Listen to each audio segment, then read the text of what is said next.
S'il ne parlait que de ça, j'aurais rien à lui reprocher. Le problème, c'est que comme il ne peut pas s'empêcher, je dirais c'est un espèce de Isara sans intelligence, sans talent. Isara a ce côté où vous allez lui parler de n'importe quoi, il va transformer ça comme un Midas de la littérature, il va transformer ça en une petite œuvre. Isara est un mec que j'édite, voilà, j'édite les bouquins d'Isara.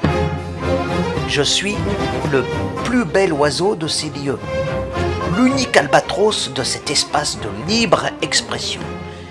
Ma plume admirable et mon aile majestueuse confèrent à ma personne autorité, dignité et infinie élégance. Mes détracteurs sont des corbeaux jaloux de mon éclat, et les gracieuses colombes planant dans mon sillage, mes disciples. Je détiens quelques chères vérités, certains secrets des arts, possèdent la science de l'amour.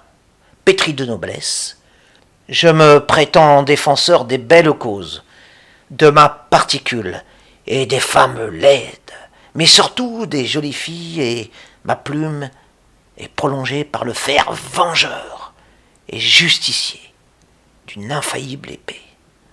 Ces deux flammes vives sont inséparables chez moi. Plume et épée forment mon double panache.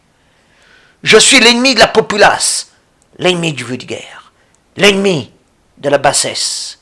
Cependant, je protège et défends indifféremment les faibles, les veuves, les orphelins, les beaux sangs comme les têtes communes, les nantis comme les déshérités, les poètes comme les bourgeois, les joliment chaussés comme les va-nu-pieds. Je vole également au secours de ceux qui forment la vaste roture de ce monde.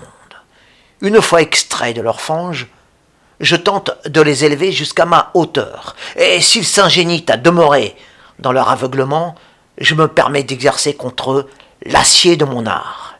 Pour certains, ce sera celui de ma plume, pour d'autres, celui de mon glaive. Je suis un authentique chevalier, un prince dans l'esprit, un guerrier des belles causes, un albatros, un ange, tout de plume et d'épée. Nul ne saurait accéder à ce degré de gloire où, à la force de l'âme, je suis parvenu. En qualité, noblesse et cœur, qui peut se targuer de me valoir? Comme l'astre roi, je suis unique, inégalable. Ne suis-je pas de ceux qui peuvent sans complexe se permettre de faire leur propre éloge, tant est large leur front, tant sont verts leurs lauriers, tant est exceptionnel leur narcissisme. Ceux à qui je m'adresse ne peuvent se permettre semblable luxe, ils n'ont pas de si grandes ailes. Mes détracteurs, trop humbles, dénués de moyens et surtout si chèrement attachés à leur modestie, n'ont pas assez de fierté pour égaler Raphaël Zacharie de Isara dans sa splendeur aristocratique. Leur sceptre insignifiant n'a pas assez d'allure pour une si estimable entreprise. Si je suis si peu modeste, c'est que je n'ai pas les moyens de l'être. Comme beaucoup, ils ont besoin de maîtres, de repères, pour leur rabaisser le caquet. Et finalement, sentir qu'ils sont peu de choses. Ils se disent volontiers qu'au nom du fait qu'ils ne sont que ce qu'ils sont, ils ne peuvent se targuer d'être autre chose de mieux, de plus flatteur, de plus grand. Moi, je n'ai besoin d'aucune fallacieuse autorité pour me proclamer Raphaël Zacharie de Isara. Nous sommes tous rois de nous-mêmes, rois de ceux qui nous chantent. Encore faut-il s'en donner les moyens. Celui qui se vante à ce point de son humilité ne sera jamais ce roi de lui-même. Rares sont les gens qui osent être ce que je suis. Et c'est bien pour cette raison que mon statut de roi autoproclamé est enviable et a une si haute valeur.